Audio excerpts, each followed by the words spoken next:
Want to get this show ad-free? Head to dailytechnewsshow.com/subscribe to find out how.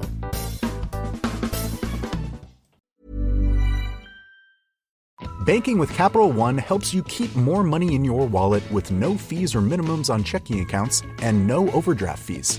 Just ask the Capital One bank guy. It's pretty much all he talks about, in a good way. He'd also tell you that this podcast is his favorite podcast, too. Ah, really? Thanks, Capital One bank guy. What's in your wallet? Terms apply. See CapitalOne.com/bank. Capital One N.A. member FDIC. Brace the rudders! Raise the sails! Raise the sails! Captain, an unidentified ship is approaching. Over. Roger. Wait, is that an enterprise sales solution? Reach sales professionals, not professional sailors. With LinkedIn ads, you can target the right people by industry, job title, and more. We'll even give you a $100 credit on your next campaign. Get started today at linkedin.com/results. Terms and conditions apply.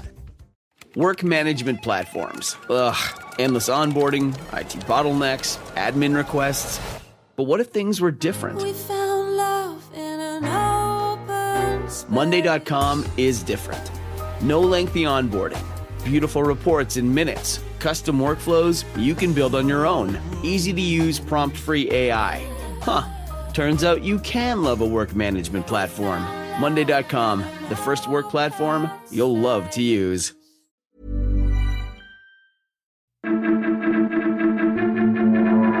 These are the Daily Tech headlines for Monday, April 7th, 2025. I'm Sarah Lane. Nintendo is re-evaluating its Switch 2 pre-order plans in the U.S. after the U.S. president announced new tariffs on imports from China, Vietnam, and Cambodia, countries where many console parts are made.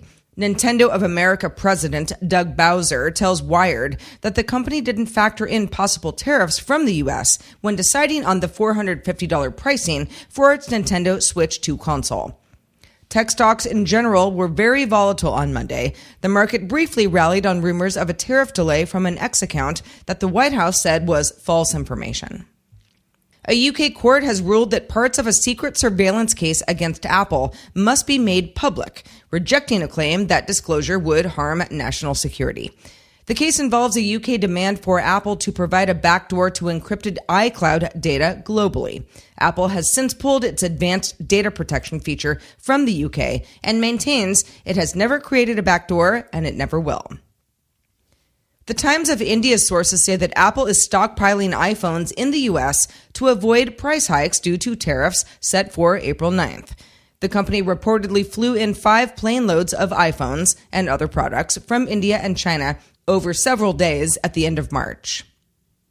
The information sources say that OpenAI is considering acquiring I.O. Products. That's the startup founded by former Apple design chief Johnny Ive and OpenAI CEO Sam Altman. The startup is working on AI-powered devices that reportedly include a phone without a screen and other AI-enabled household products.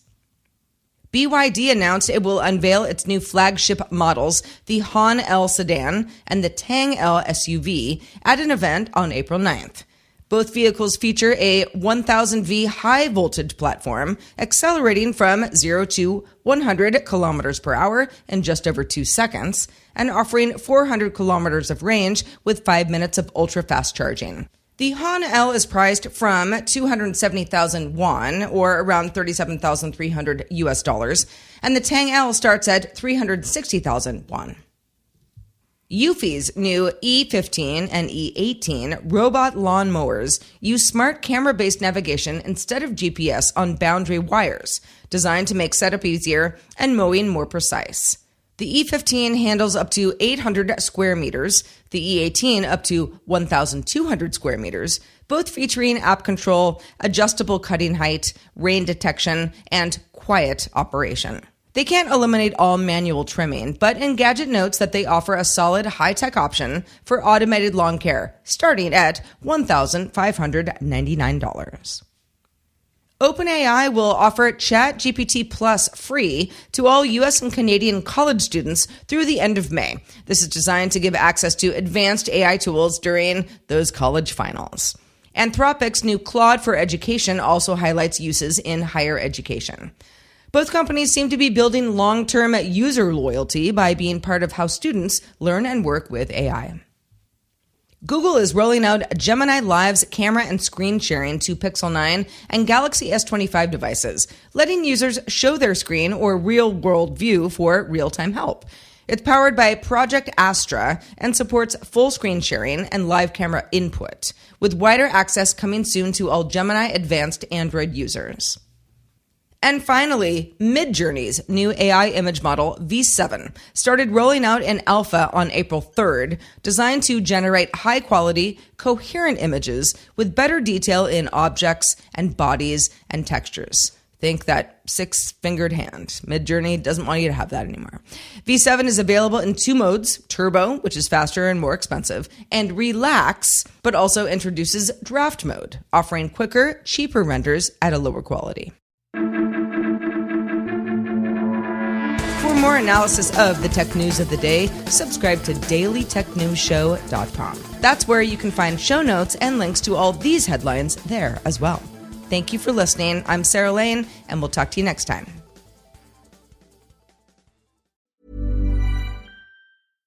Banking with Capital One helps you keep more money in your wallet with no fees or minimums on checking accounts and no overdraft fees.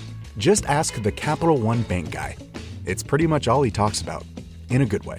He'd also tell you that this podcast is his favorite podcast, too. Aw, really? Thanks, Capital One bank guy. What's in your wallet? Terms apply. See CapitalOne.com/bank. Capital One N.A. member FDIC.